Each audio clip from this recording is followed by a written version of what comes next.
नमस्कार, मैं हूं आंचल सिंह और आप सभी का स्वागत है हमारे चैनल पर।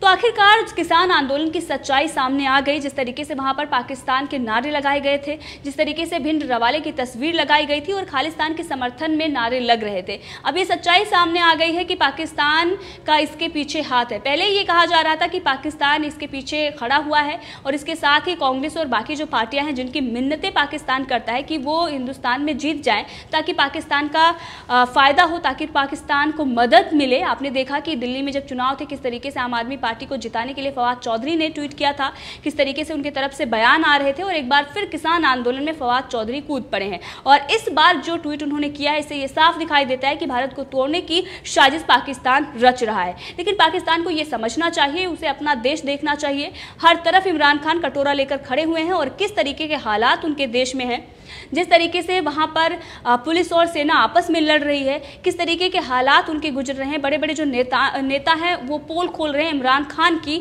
और इमरान खान की गद्दी कभी भी जा सकती है। लेकिन इस तरीके से फवाद खान भारत को तोड़ने के लिए ट्वीट करते हैं और हमारे देश के किसानों को नसीहत देते हैं, हमारे किसानों के लिए बहुत बड़ा दिल दिखाते हैं। तो ये उनको समझना चाहिए कि जितनी उनकी जीडीपी है उसे कहीं ज़्यादा गुना लॉकडाउन के दौरान प्रधानमंत्री नरेंद्र मोदी ने घोषणा कर दी है। उनको ये समझना चाहिए जो दिक्कत है किसान की, वो समस्या का निवारण सरकार करेगी, बातचीत चल रही है। लेकिन अगर आप इसके पीछे खड़े होकर इस तरीके से देश को तोड़ने की साजिश रचेंगे तो ये देश के किसान बर्दाश्त नहीं करेंगे। अगर उन्होंने पलटवार कर दिया तो आपका अस्तित्व मिट जाएगा। इसके साथ ही राना आयुब जो हर बात पर किस तरीके से खड़े हो जाते हैं, जो लोग अपनी एक मानसिकता को लेकर, और साफ साफ दिखाई देता है कि वो लोग ना तो वामपंथी हैं और ना ही वो सेकुलर है। साफ साफ दिखाई देता है कि राना आयुब जैसे लोगों की मानसिकता जिहादी मानसिकता है और भारत को तोड़ने के लिए वो खड़े रहते हैं। अब एक ट्वीट उनके तरफ से किया गया था, एक वीडियो पोस्ट की है उन्होंने और ये दिखाया है कि किस तरीके से जो मुस्लिम है वो नमाज पढ़ रहे हैं और पीछे सिख खड़े हुए हैं, और ये देखकर वो बहुत ज़्यादा इमोशनल हो गई। भारत में अगर बात करें तो ये तस्वीरें बहुत सारी जगह से सामने आ जाती हैं, लेकिन इस तरीके से दिखावा करना, प्रोपेगेंडा रचना और वहाँ पर खड़ा होकर ये दिखावा करना कि हम एक साथ हैं। और इससे पहले शाहीन बाग में भी यही नाटक किया गया था, कुछ लोगों को वहां पर बिठा दिया जाता है और हमने देखा कि किसान प्रोटेस्ट में किस तरीके से एक तरह की पगड़ी, एक तरह की टोपी, एक तरह का दुपट्टा लेकर जो बिठाया गया था, साफ नजर आ रहा था कि ये कार्यकर्ताओं को बुलाकर चक्का जाम करने के लिए यहां पर बिठाया गया है। जो असली किसान है उनको कोई दिक्कत नहीं है, अगर उनको कोई दिक्कत है तो वो सरकार से बात कर रहे हैं। लेकिन ये लोग जो देश को तोड़ने की साजिश रचते रहते हैं, इनको बस मौका चाहिए और मौका पाते ही किस तरीके से एक प्रोपेगेंडा लेकर खड़े हो जाते हैं। अब इसीलिए फवाद चौधरी ने एक ट्वीट किया। उन्होंने ट्वीट में कहा कि 12 दिन से ज़्यादा प्रोटेस्ट करते हुए किसानों को हो गया, लेकिन दिल्ली सरकार नहीं सुन रही है, जबकि बातचीत चल रही है और हर बार किसान सरकार से बातचीत कर रहे हैं। समझौता सरकार का और किसान का हो रहा है, वो आपस में बातचीत कर रहे हैं। लेकिन इसके साथ ही जो वहाँ पर बैठे हुए हैं, जिनको किसी चीज़ से कोई लेना देना नहीं है, किसान के समर्थन में बिल है या अपोज कर रहा है या किसी भी प्रकार का बिल है, उनको इससे लेना देना नहीं है। बस मोदी सरकार का बहिष्कार करना है, देश को तोड़ने के लिए कहीं ना कहीं खड़े हो जाना है, मुफ्त में बिरयानी खाना है और इस तरीके की गतिविधियों में शामिल होकर लोगों को नुकसान पहुँचाना, यही उनका मेन मकसद होता है। और इसीलिए उनको फंडिंग भी होती है और सोशल मीडिया पर इस तरीके के वीडियो पोस्ट करने के लिए भी इनको पैसे मिलते हैं। राना आयुब और इन जैसे जो अपने आप को पत्रकार कहते हैं, लेकिन किस तरीके की मानसिकता और किस तरीके के किस किस्म के लोग हैं ये साफ नजर आता है। अभी कुछ दिन पहले ही एक पत्रकार पकड़ा गया था चीन की जासूसी करते हुए, और ये जो पत्रकार हैं ये भी उनसे कम नहीं। अगर जांच होगी तो सच्चाई सामने आएगी। और इनकी हर क्लिप को पाकिस्तान यूज करता है, किसी भी ट्वीट हो या फिर क्लिप हो। आपने देखा फवाद चौधरी ने एक और भी ट्वीट कर रखा है एनडीटीवी को लेकर। तो ऐसे जो चैनल हैं, ऐसे जो पत्रकार हैं, इनका काम यही है कि भारत को पूरी दुनिया में बदनाम किया जाए और किस तरीके से भारत पर प्रेशर बनाया जाए। आपने देखा कि पहले भी भारत पर प्रेशर बनाने की कोशिश की गई थी, खालिस्तान के समर्थन में नारे लगाए गए थे और पाकिस्तान का इसमें पूरा पूरा हाथ है। लेकिन फवाद चौधरी को यह समझना चाहिए, जो गुजरात और पंजाब की बात कर रहे हैं, जो हिंदुत्व की बात कर रहे हैं, जो सिखों को अलग बता रहे हैं, उनको ये समझना चाहिए कि बलूचिस्तान में किस तरीके से सालों से विरोध प्रदर्शन हो रहे हैं। आपने तो कभी उनकी नहीं सुनी और आप किसान आंदोलन की बात कर रहे हैं। यही बात है कि 100 चूहे खाकर बिल्ली चली हज को, यही फवाद चौधरी पर सटीक बैठता है।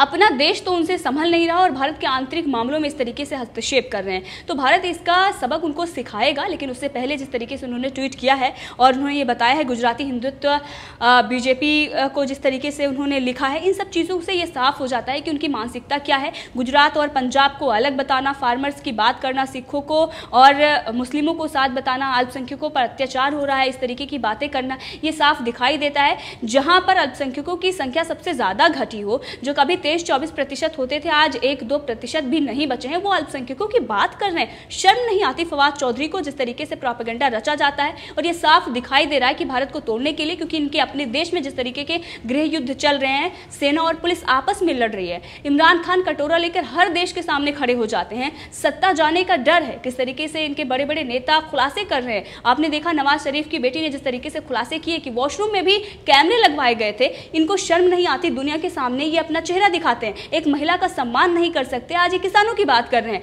इनको पहले अपने देश में देखना चाहिए। जिस तरीके के विरोध प्रदर्शन, जिस तरीके से लोग सरकार से तंग आ चुके हैं, पुलिस और सेना आपस में भिड़ी हुई है, कोई भी इनके देश में सुख समृद्ध नहीं है। जिस तरीके से इनके देश की जनता त्राही त्राही कर रही है, रोटी के लिए तरस रही है, और अगर भारत पानी बंद कर दे तो पानी के लिए ये तरस जाएंगे। लेकिन उसके बाद भी लंबी लंबी बातें करते हैं, क्योंकि भारत ने हर बार रहम दिखाया है इन पर और हर बार इन पर दया दिखाकर इनको छोड़ दिया है। हर बार जिस तरीके से इन लोगों को भारत छोड़ देता है, और कई बार हमने देखा कि जिस तरीके से इनकी बयानबाजी आती है उस पर भारत कोई प्रतिक्रिया भी नहीं देता, क्योंकि बहुत ही छोटा देश है और तुच्छ देश को अगर इस तरीके से हम अपनी प्रतिक्रिया देते हैं तो बहुत ही तौहीन होगी, और इसीलिए नहीं देता है। लेकिन हर बार इन लोगों को टांग अड़ाने की जल्दी पड़ी रहती है और आग में घी डालने के लिए ये खड़े हो जाते हैं।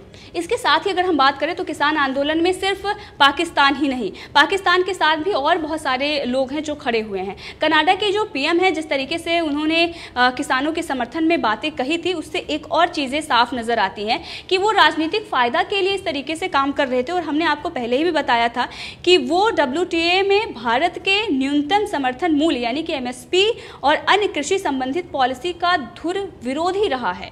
वो कनाडा और आज किसानों की बात कर रहा है, जो किसानों की जो पॉलिसीज हैं, जो उनको फ़ायदा मिलता है उसका तो विरोध करता है, और आज वो इस तरीके से किसानों के समर्थन में बात कर रहा है। इससे ये साफ दिखाई देता है कि जो कनाडा में जो लोग रहते हैं, जो भारत के इंडिया के लोग हैं, जो हमारे इंडियन हैं वहाँ पर रह रहे हैं, थोड़े बहुत फ़ायदे के लिए इस तरीके की बातें की जा रही हैं, ताकि वहाँ के लोगों को तो पता है नहीं कि बिल क्या है और कैसा है। बस वहाँ पर जो लोग हैं उनका हम समर्थन कर रहे हैं, वहाँ के लोगों को खुश करने के लिए और उस तरीके से दिखावा करने के लिए। इससे पहले आपने देखा कि ब्रिटेन में और कई और देशों में इस तरीके का प्रोपेगेंडा रचा गया ताकि भारत को तोड़ा जा सके, ताकि भारत को दुनिया के सामने थोड़ा धूमिल किया जा सके। क्योंकि आपने देखा कि भारत के जिस तरीके से कोरोना काल में जिस तरीके से भारत ने अपनी जगह बनाई, प्रधानमंत्री नरेंद्र मोदी जिस तरीके से भारत को आगे ले जा रहे हैं, भारत ने एक ऐसी छवि बनाई है जो दुनिया में हर कोई उसकी वाहवाही कर रहा है।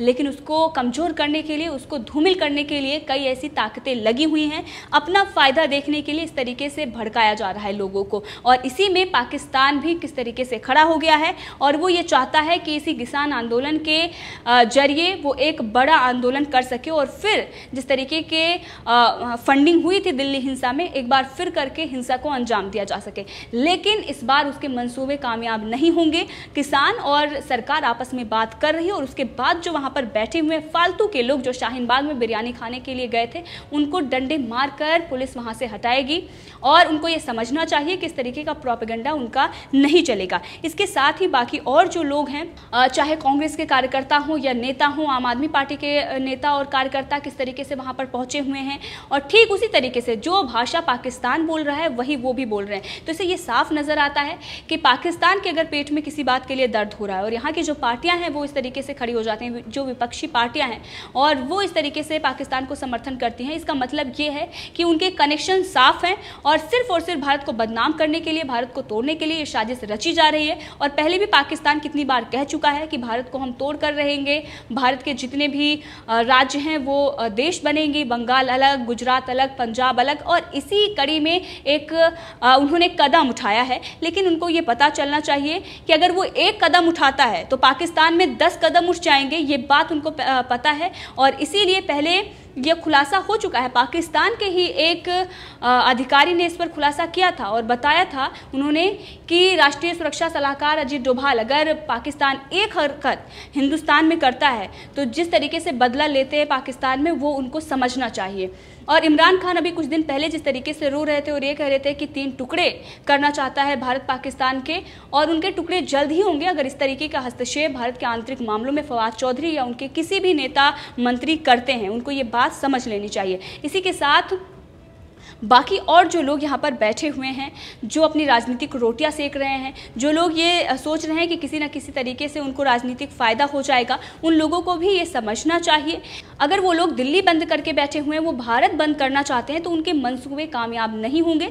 भारत की जनता उनको मुंह तोड़ जवाब देगी और उन्हें सबक सिखाया जाएगा। इसी के साथ आपको बता दें कि जिस तरीके से राहुल गांधी और तमाम लोग इस तरीके का समर्थन जो उस आंदोलन को कर रहे हैं और वहाँ पर किसान नहीं बल्कि अपने कार्यकर्ता को बिठाकर इस तरीके से इंटरनेशनल मीडिया में ये दिखाया जा रहा है, लोगों का ध्यान आकर्षित किया जा रहा है, उन सबको अब जवाब मिलेगा। और बाकी वो लोग जो वहाँ पर पहुँचकर और दिखाने की कोशिश कर रहे हैं वो किसानों के साथ हैं। अगर वो किसानों के साथ होते तो जब किसानों को समस्याएं होती थी तो उस वक्त वो मदद के लिए आगे आते, लेकिन इस तरीके के आंदोलन में जाकर वो दिखा रहे हैं कि वो खालिस्तान को सपोर्ट कर रहे हैं, वो जिहादी मानसिकता को बढ़ावा दे रहे हैं। और राना आयूब जैसे जो पत्रकार हैं इस तरीके की वीडियो क्लिप लगाकर पाकिस्तान के मंसूबों को बढ़ावा देते हैं। उन लोगों को भी अब समझना चाहिए कि वो दिन दूर नहीं जब उनके भी नाम के खुलासे होंगे। जिस तरीके से शहला राशिद के नाम के खुलासे हुए हैं, उनके पिता ने ही आकर सच्चाई बताई है, तो ये ऐसे ही लोग हैं, ये उन पैसों पर ही पलते हैं और इसीलिए इस तरीके के जो प्रायोजित आंदोलन होते हैं उसमें पहुंच जाते हैं। तो इस पूरे मामले में आपकी क्या राय है, कमेंट करके जरूर बताएं। इसी के साथ अगर आपने अभी तक चैनल को सब्सक्राइब नहीं किया है तो प्लीज़ कर लें ताकि हर अपडेट आप तक पहुँचती रहे। धन्यवाद।